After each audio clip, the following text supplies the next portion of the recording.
Well, I heard you mentioned on Patrick Bet-David's show that you had an idea that there may not be elections in 2024. Do you still have that thought process, or what brings you there? Well, my point was that the process may be distorted, and by distorted, it could be postponed. Or depending upon what happens in Washington, if the government should fall apart. I mean, if you had the president who suddenly steps down, I don't see much evidence for support for the vice president taking over. Conceivably, we could go through a period of rather significant turmoil until things sort themselves out, at least temporarily. That may require elections sooner or later than originally planned. And then again, there are a lot of Americans who no longer trust the electoral process. You know, I've said this before. You know, I grew up in Philadelphia. I know North Philadelphia well. I saw elections there from, consciously because my mother was very involved in politics. And in 1960, she was the judge of elections. And we watched that election stolen. Wow. It was stolen in 1960.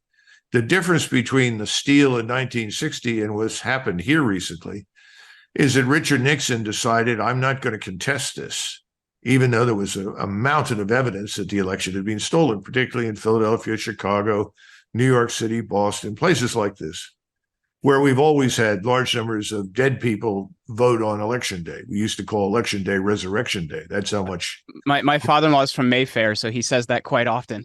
Yeah.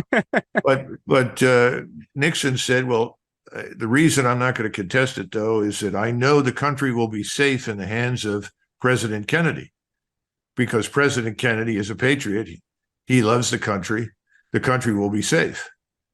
Well, now I think people are looking at this government and the things that they are doing at home as well as overseas.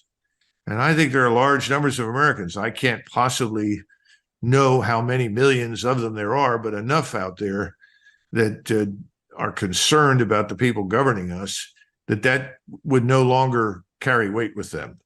Mm-hmm. So the question is, if you run into this sort of crisis, which I think could happen at any time, and as with all crises, they get much worse when the economy tanks. You see, and that's why you hear people say, well, we've got to tighten or we've got to raise interest rates. But then people say, well, if you're going to raise interest rates, you have to cut spending. Oh, no, we don't want to do that. So we're going to print more money. We're going to buy more treasuries that we can't afford to buy. We're going to weaken, as you pointed out earlier, the value and the credibility of the dollar system. But at the same time, we're going to raise interest rates. Well, how do you make this work? Yeah. I mean, there's no growth. Yeah. I mean, it's remarkable, but I think the party is going to go on until the last minute.